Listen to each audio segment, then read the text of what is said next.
მე ისევ ბედნიერი სახლიდან მოგესალმებით. დღეს მე და თინათინს არჩეულებრივი სტუმარი ყავს, თუმცა ვიდრე სტუმარს გაგაცნობთ, გეტყვით რომ აუცილებლად უნდა გამოიწეროთ ეს არხი, იმიტომ რომ ალგორითმის მეშვეობით თქვენი ერთი დაჭერილი თითი ჩვენთვის პლუს 10 მაყურებელია და თუ კი გადაცემას მოიწონებთ, ისევ და ისევ ალგორითმით ეს პლუს 10 მაყურებელია, 20 მაყურებელი კი ძალიან დაეხმარება ამ კეთილ საქმეს, დაეხმარება ბედნიერ სახლს და დაეხმარება იმ ბავშვებს, რომელიც დღეს ისევ ძალიან რთულ გზას გადიან ამ შენობაში. მე მინდა მივესალმო ნიკორას მარკეტინგის წარმომადგენელს თინათინ ჯაფარიძეს და ვიდრე გადავალთ საუბარზე, ძალიან ხშირად ვახსენებ ამ კედლის გვერდზე არსებულ ოთახს, სადაც ძირითადად თამაშობენ ბავშვები.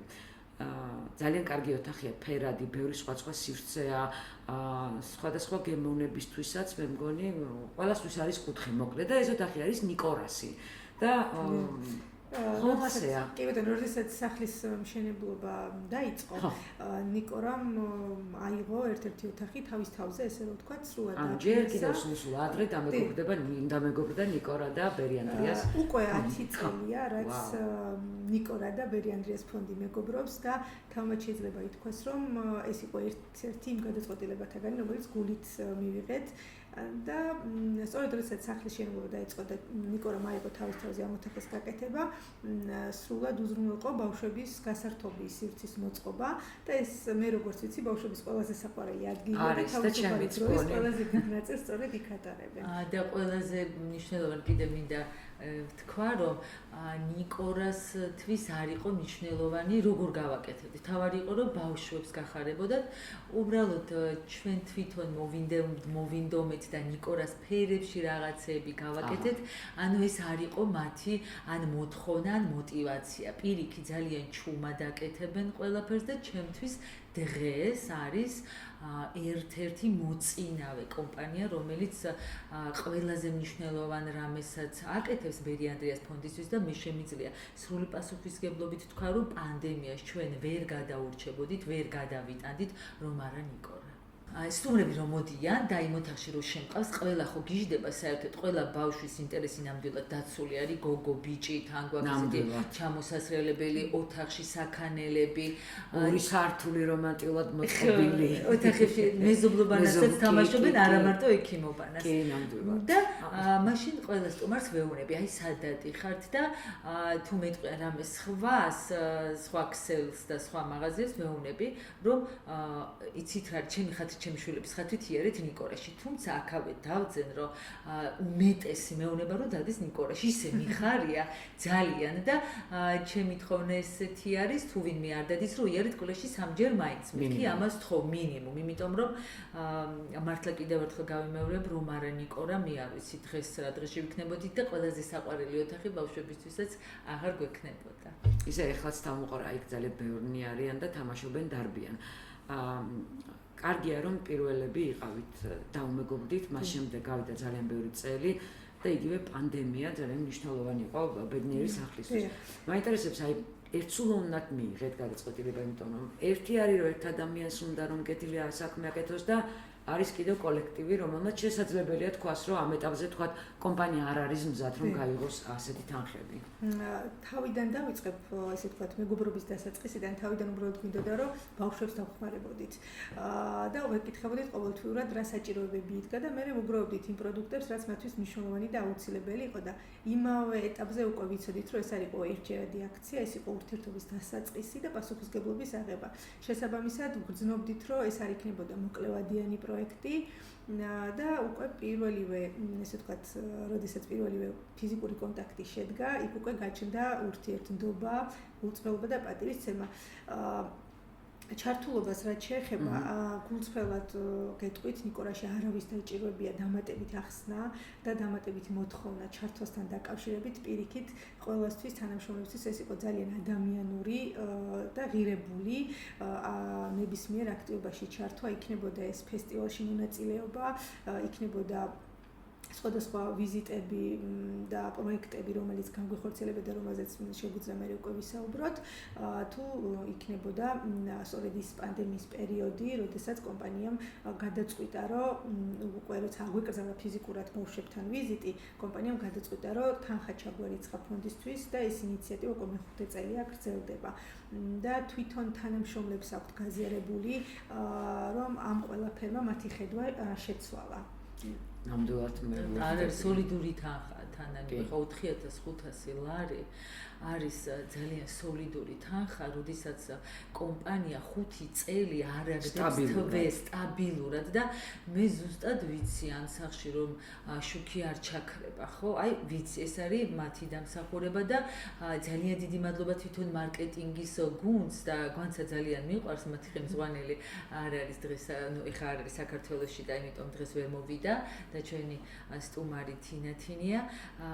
მადლობა მათ, რომ სწორად და კარგად მიაქვთ, ხო, იმიტომ რომ ეს კი მათი სამსახური არის, მაგრამ ძალიან კარგად მიაწოდეს იმ ადამიანებს, ვინც მიიღო შემდგომ გადაწყვეტილება, რომ კი დაეთანხმა მათ, რომ კი გავაგრძელოთ და მე სულ ვფიქრობ, რომ ხო შეიძლება რაღაც მომენტში შეწყდეს ეს და ვზივართ ხოლმე გვაქვს მოლოდინი. მოვა თუ არა ის ფურცელი, რაზეც ხელი უნდა მოვაწერო და მე თანხა ჩაგვირისხო. იმის მიუხედავად შეიძლება როდესაც ყოველფერს აქ დასაწყისი და დასასრული, მე ვამბობ, რომ ნიკორა ჩემთვის მაინც იქნება ის კომპანია, რომელსაც აქვს, აი მე არ ვიცი, გასისხორცებული სოციალური აქტივობა და პასუხისმგებლობა, რაც უნდა იყოს კომპანიასა და იმ მოწყვლად ორგანიზაციებთან, ფონდებთან, ადამიანებთან, ვისი დახმარება მათ ხელიჭიფება და ამისთვის კიდევ ერთხელ ძალიან დიდი მადლობა და მინდოდა რომ ეს მე თქვა რომ ეს არ არის პატარა თანხა და ძალიან დიდი მადლობა კიდევ ერთხელ ნიკოლას. აი თანამშრომლების ჩართულობას დავუბრუნდები და გავიხსენებ ყველაზე ემოციურ და დასამახსოვრებელ ვიზიტს. ეს იყო პირველი ახალი წელი, როდესაც კომპანია ბავშვებს თხოვა წერილობით დაეწერათ თავიანთი სურვილები. და აი ამ ასე ვთქვათ საჩუქრების შერჩევაში უკვე თანამშრომლები იყვნენ ჩართულები, ზოგი თავის შვილთან ერთად, ზოგი დამოუკიდებლად მიდიოდა და არჩევდა ზუსტად იმას, რაც იყო წერილში მითითებული, ხო, იმიტომ რომ ეს იყო მათთვის უფრო ღირებული და ადამიანური და ეს არის უბრალოდ კომპანიის საქმე, ეს იყო გაცილებით მეტი. ეს იყო კომპანიის საქმე, რომელმაც გულით და სულით აიღო პასუხისგებლობა. და ყველა გიჟური ოცნება აუსრულა. ამის ისა კიდევ აი რა რეწერაც ბავშვებს და ესეთი კომიკური სიტუაცია იყო ერთ-ერთმა ჩემმა შვილობილმა ჩაწერა თუთიყუში. და მეორე ეუბნება ირაკლი, გოგო, რა თუთიყუში ლეპტოპი დაწერე ეუბნება. აუ ის რასაყვარი. ხო და მე ჩაწერა თუ ლეპტოპებიც იყო, ანუ ზუსტად ყველა სურვილი ახდა. მეგის მოუყანეს თუთიყუში. და მე თუთიყუში გაუფრინდა ერთი სიტყვით და ირაკლიმ კიდევ ერთხელ უთხრა, გოგო ხო გითხარი, მე შენ ლეპტოპი დაწერე და მეორე წელს ანუ ეს გრძელდებოდა წლები, აი პირველ ივლისს მოდიოდნენ, წერილებს აწერიებდნენ და ახალ წელს მოდიოდნენ. დიახ და მეორე წელს ირაკლიმ ჩაწერე ლეპტოპი, იცოდე კიდე არ დაწერო გოგო ეხა შენ თუთიყუში. მეგრელი იყო. და ყავდი. მეგრელი ირაკლიმ და ჩაწერე ლეპტოპი და მიიღო კი აი ეს მინდოდა მითქვა რომ ყველა გიჟუროცნებასაც ასრულიყო ბავშვებისთვისაც, იმიტომ რომ ალბათ ელოდებოდნენ რაღაც ზოგად საჩუქრებს, ზუსტად რომ იდენტურად ის მიიღეს, რაც მათ უნდათ, აი რაღაცნაირი ემოციურად ძალიან დატვირთული დღე იყო და მათთვის ისეთი რა ცოტა შოკის მომგვრელი. ასევე ფონდისთვის კინოთეატრის ის რაც გვაქვს მოწყობილობა, ესეც მათი ნაყიდია. იმ ოთახში საერთოდ ყველაფერი მათი შეძენილია და ამ ოთახშიც აი კინოთეატრის ისიც მათ მოგვიტანეს. ისე მიმართავ სხვა ბიზნესმენებს, დიდ კომპანიებს, კორპორაციებს, თქვენც გაქვთ საშუალება რომ თავი იგრძნოთ ძალიან ბედნიერად ძილის წინ, იმიტომ რომ კარგი საქმე გექნებათ გაკეთებული. მიბაძეთ ნიკორას და ეხლა 4000 ლარი ბევრია. ეს 4000 ლარი ამ სახლისთვის არის წვეთი. მართლა წვეთია ხალხო. თქვენ ვერც კი წარმოგიდგენიათ აქ როგორ სრულდება ყველა ოცნება, როგორი გაღიმებული დადის ბავშვი მიუხედავად თავის რთული დიაგნოზისა და რთული მკურნალობის გზისა. ამიტომ თუ გინდათ რომ უბრალოდ თქვენ იყოთ შვიდად და კარგად იფიქრეთ ამაზე, აქ შეიძლება თქვენზეც ვილაპარაკოთ ოდესმე. ხო, ერთი არის მართლა რომ აკეთებდე კეთილ საქმეს, და მეორეა სხვასაც გაუზიარო, იმიტომ რომ გადამდებია მერწმუნეთ ის სიამოვნება, რასაც კომპანიის თითო თანამშრომელი განიცდის ყოველდღე, როდესაც ფიქრობს, რომ ჩვენი კომპანიიდან ერთი ლარი მაინც წავიდა ბავშვებთან, რომლებიც ძალიან ცუდად არიან და უმარტივებენ ცხოვრებას, ამაზე კარგს მე მგონი ვერაფერს ვერ უზავთ ჩვენს თავს.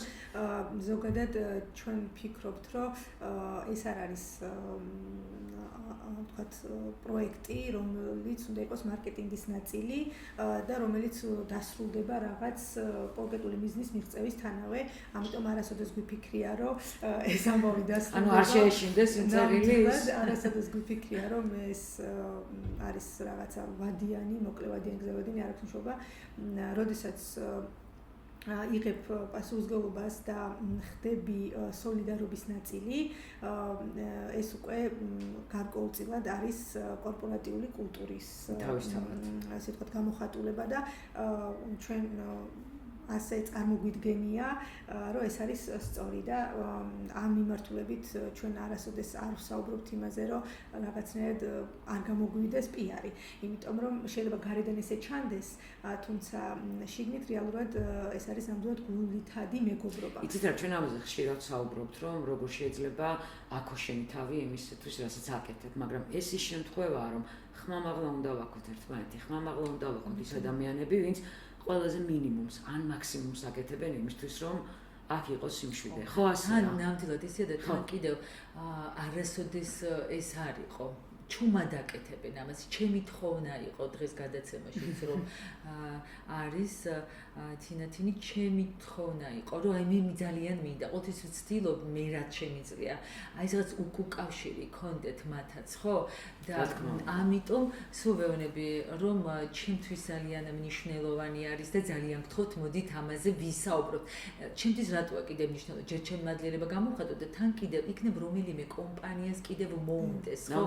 ბაზოს მათ და ზომოდ მადლიერი ვარ, ზუსტად ვიცი, რომ შიგნიდან მეხმარებიან, მათი мотиваცია ეს არის, რომ ჩემ შვილებს ეზრუნვა ჩემთან ერთად და ეს უბრალოდ ჩემი თხოვნა იყო, რომ დღეს იყვნენ და ჩვენ ხმამაღლა ვთქვათ, რამხელა სიკეთეს აკეთებენ და ძალიან რთული არის მართლა ჩემი ყოველდღიურობა და შენ უკვე კარგად იცი ნანიკო და როდესაც რაღაცა იცი, რომ გეგმიურად და არასპონტანურად და სულ ვიშვიში და ჩვენი 131 კამპანია რო ყოველ ლარზე ადამიანები შეწუხება, ვიცი რომ ეს არის და შუქი აქ არასოდეს არ ჩაქრება. თუმცა ერთმანეთი უნდა შევაწუხოთ ხანდახან რომ გავაღვიძოთ მათში სიკეთე. ხო. ან როდესაც რაღაცას გულით აკეთებ, მე უკვე შენ თვითონაც მეტად ასე ვთქვათ მოტივირებული ხარ, იმიტომ რომ ხედავ ბავშვების ანთებულ თვალებს და ხედავ იმ სიხარულს, რაც მათ ჰქონდათ მაშინ, როდესაც ზუსტად ის მიიღეს, რაც უნდათ.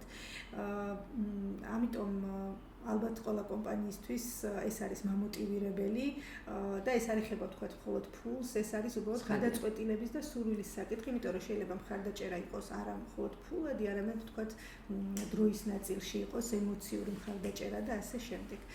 მე ემოციურობის ნაწილში კიდევ ერთი ამბავი მინდა გავეხსენო, რომელიც 1 ივნისს უკავშირდება დედათინათინმა აღნიშნა, ან 1 ივნისი იყო ესეთი ტრადიცია, რომ ყოველწლიურად მოდიოდა კომპანია სხვადასხვა მასკოტებით, ილუზიონისტებით სახეზე მოხატვა ხდებოდა, ცეკვა თამაში ყველაფერი იმისთვის, რომ შექმნილიყო ამაღლებული განწყობა და ამ დროს ანუ თვითონ ჩვენც ესე ვთქვათ ბავშვებით გვიხაროდა და ვემზადებოდით ამ დღისთვის, იმიტომ რომ ამ ემოციების გაცვლა მე იმდენად გმუხტავს, რომ შენი ესე ვთქვათ ხედვაც და ცხოვრებაც სხვანაირად იცვლება. ისე მე დარწმუნებული ვარ, რომ აქ არერთი ბავშვი მოზარდი მოვა და მოყვება თავის გზას, ხო? როგორ გაიარეს და რასაც სწავლობ მოხდა მათ ცხოვრებაში. ეს ისტორიები ისე მხიბლავს კამერის მიღმა, რაც ჩემთვის მოგიყოლიათ. აი, მართლა ფილმებში როგორც ხდება, ისე ხდება ამ შენობაშიც. მართლა ასეა. მე პირველ რიგში მინდა მივმართო ჩვენს მაყურებელს, ძალიან გთხოვთ, გამოიწერეთ ჩვენი არხი. კიდევ ერთხელ გეტყვით, რომ თქვენი ერთი გამოწერა ჩვენი პლუს 10 მაყურებელია და ვიდეოებიც მოიწონეთ. ყველა არა ნახეთ, გაიაზრეთ და შემდეგ. ესეც ჩვენთვის კიდე პლუს რამდენიმე მაყურებელია და ეს მაყურებლები ძალიან მნიშვნელოვანია ამ სახლისთვის, იმიტომ რომ შესაძლებელია დილას გადაწყვიტონ, რომ თქვა მიბაძონ ნიკორას და გახდნენ ისინიც ბედნიერი სახლის მეგობრები. და ბოლოს რას ეტყოდით სხვა კომპანიებს, რომელსაც ჯერ ვთქვათ, ეს სიამონება თავის თავზე არ იგრძნიან. არიციან რომ რა კარგია, როდესაც ეხმარების ხვებს. ასე. მათ ვეტყოდი ძალიან მარტივად, ჩაერთეთ, აუცილებლად ჩაერთეთ. თუ აქამდე ეს ნაბიჯი არ გადაგიდგამთ, იმიტომ რომ ერთი არის, ვთქვათ, ის ემოციები, რომელსაც თქვენ განიცდით, როდესაც ნახავთ ბავშვების გაცოცხლებულ და გაბრწყინებულ თვალებს და მეორე არის, რომ აკეთოთ ეს ყველაფერი გულით და გულწრფელად, არა სახელისთვის. რა თქმა უნდა. იმიტომ რომ როდესაც იცი, რომ შენი რესურსი სწორედ იქ დაიხარჯა, სადაც ამის საჭიროება იყო, ამაზე დიდი სიამოვნება არ არსებობს. და მე დარწმუნებული ვარ, აქ არიან კონკრეტული ბავშვები, რომლებიც აი პირდაპირ პროპორციულად დამოკიდებული იყვნენ და არიან, ვთქვათ, აი ასეთი ტიპის დახმარებაზე, ხო? რა თქმა უნდა, ჩემთვის ყველაზე მნიშვნელოვანი კიდევ იყო ის, რომ თითოეულ თანამშრომელს, რომელიც მოდიოდა ჩემშვილს, ყველას იცნობენ და მე არის მოკითხვა, როგორ არის, რას შვება, ანუ ის არ არის რაღაც ზეპირად, ზედაპირულად ისეთი რაღაცა აქცია, მოვიდნენ, გაუღიმეს, წავიდნენ და დაივიწყეს, სადღაც ჩაკეტეს, არა. მათ იმდენად არიან ყველა ჩართულები ჩემი შვილების ცხოვრებაში, რომ მოიკითხავენ ის როგორ არის, ეს როგორ არის და ძალიან ისეთ შეიძლება კიდე გავაკეთოთ, კიდე როგორ შეიძლება რომ დავეხმაროთ. აი აქვთ ეს კიდევ ფიქრი, мотиваცია იმის გარდა, რასაც აკეთებენ. აი პირდაპირ ბავშვის ცხოვრებაშიც არიან ჩართულები და ყველას თავისი ფავორიტი ყავს კიდე და რაღაც მოიკითხავენ ხოლმე, აბა ჩემი გოგო როგორ არის, ჩემი ბიჭი როგორ არის და ძალიან ჩემთვის ისეთია, როდესაც ადამიანები გვერდში მიდგანან ისინი, ვისთვისაც ეს მნიშვნელოვანია, ისე მიხარია ხოლმე. აი ისევე ვიტყვი, როგორც შენი მოსვლა ჩვენი, აი ყოველ კვირას ვწერთ ამ გადაცემას და ყოველ ოთხშაბათს ხო გადის შემდეგ და იმდენად უკვე ვიცი ზუსტად რომ ამას აკეთებ მთელი გული, ჩემთვის უდიდესი мотиваცია არის, მართლა თორე ისე ვერ გავაკეთებდი. ძალიან ბევრი ჩანაფიქრი მქონდა იქნებ რაღაცა სხვადასხვა ადამიანები მომეყვანა და შენ რომ მითხარი რომ არა მისულ აქ ვიქნებ, ის იმხელა ძალას მაძლევს. აი თქვენერი ადამიანები რომლებიც ნიკორაში მუშაობენ, რომ მე უფრო მოტივირებული ვიყო და აი ხელის აი რაღაც ჩამოყრის უფლება არ მაგა გვერდში მიდგანა, მე მცხვენია, აბა ეხა ნანიკო მოდის, აბა ის კომპანია და სოციალობო მეც ვიყო თქვენ სიმაღლეზე. ჩვენ ვცდილობთ რომ ვიყოთ თქვენ სიმაღლეზე, რა. იმიტომ სულ ვიძახი და რაც დრო გადის, უფრო სიღრმისეულად გრძნობ დედათინათინს. ანუ ცხადია რომ ვერასდროს ვერ ამოვიცნობ რეალურად თქვენს გულში და თავში რა ხდება, მაგრამ ასეთი ძლიერი ადამიანი იშვიათად შემხვედრია და ასეთი მიჭერი, აი წამში, აი სადღაც არ ვიცი, სად იღებს ამ პასუხებს ან სად გრძნობს რა უნდა გააკეთოს, რაღაც ალღო. ეგ თავისთავად კი და დიდი მადლობა ამისთვის. გაიხარ. თქვენ კიდე გადადგით ის ნაბიჯი და მოდით თქვენც აქ და დავუმეგობრდით ამ ბედნიერ სახლს, ჩვენ დავიმშვიდობებით ხო ჩვენს მაყურებელს. კი ბატონო, ნახვამდის. ნახვამდის მომავალ ოთხშაბათს სულ სხვა სტუმრით და სხვა თემით დაგიბრუნდებით. მადლობა. გამოიწერეთ გვერდი. ყოველ ოთხშაბათს 21 საათზე ინტერნეტ გადაცემა სიცოცხლის ხიდი.